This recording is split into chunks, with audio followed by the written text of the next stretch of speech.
आता झाला तर लेकरू भारी कार्यक्रम होता राहून त्यापेक्षा धापेवाडा काही कमी नव्हतं. आता आम्ही आलो होतो नर्सरीमध्ये. नमस्कार मंडळी, मी आशू. स्वागत आहे तुमचं अशा वेगळ्या दुनियेत. माझ्या अंगातले किडे काही मी कॅमेरापर्यंत दाखवत नाही तोपर्यंत माझा काही पाय बाहेर निघत नाही. मंडळी आम्ही गेलो होतो नर्सरीमध्ये. हे नर्सरी आहे कडमेश्वरची. खूप लोकांनी मला कमेंटमध्ये DM मध्ये विचारलं तर सांगते. कडमेश्वरला जेव्हा आपण जातो ना तिथे लागते हे सगळं नर्सरी. स्वतःची जिंदगी तर ब्लॅक अँड व्हाईट आहे पण रंग पाहण्यासाठी मंडळी मी कुठे हजर असतो. एवढे सुंदर झाडं होते ना इथे. तुम्ही पण या नर्सरीमध्ये आल ना तर पक्क असं वाटेल की राव कुठलं घेऊ नये कुठलं नाही. आणि इतके छोटे छोटे झाड होते पण कसं आहे हे आपल्याकडे टिकत नाही, त्याचा थोडा प्रॉब्लेम असते. पण झाडं तर मस्त होते राव. स्वतःच्या खिशाला चुना लावून मी घेतले एवढे सगळे झाडं. मी आली माझा न संपणारा झाडावरचं प्रेम. अशी काही गोष्ट आहे मंडळी. आम्ही पोहोचलो होतो धापेवाड्याला. धापेवाड्याची यात्रा तुम्ही बघितली का? नसेल बघत तर पाहूया मंडळी. काय राजो, मी व्हिडिओ तुम्हाला दाखवासाठीच बनवतो ना. 50 रुपयाचा सेल आहे, लागन तेवढं खायचं आहे. 50 रुपयात 3 अगरबत्तीची पुढे आहे. पण गर्दी एवढी आहे मंडळी की माझ्या लेकरू बहीण सोबत असल्यावर टेन्शन नाही घ्यायचं मंडळी. खातं काय म्हटलं तर पहिले सो म्हणून टाकायचं. याले म्हणते भाऊ हाताची कला करीन, मी बोलतो त्याला म्हणते बोलाची कला करीन. मग तुम्हाला सोपंच वाटते सगळं.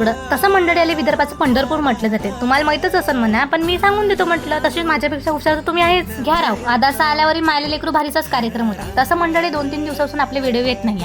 आता याचं कारण सांगण्यासारखं नाहीये मंडळी. तो सगळ्याच्या लाईफमध्ये एक फेज येतच असतो म्हणून यावर काही डिस्कस करू नये आपण. पण मी ऍक्टिव्ह नसल्यावर तुम्ही माझ्या व्हिडिओला एवढं प्रेम दिलं त्याबद्दल खरंच मनापासून धन्यवाद. आता व्हिडिओ रोज येणार. आम्ही मस्त एन्जॉय केलेला आणि एवढं झाडं घेऊन घरी परत आलेलो. उद्या भेटतो मंडळी, फॉलो करून घ्या.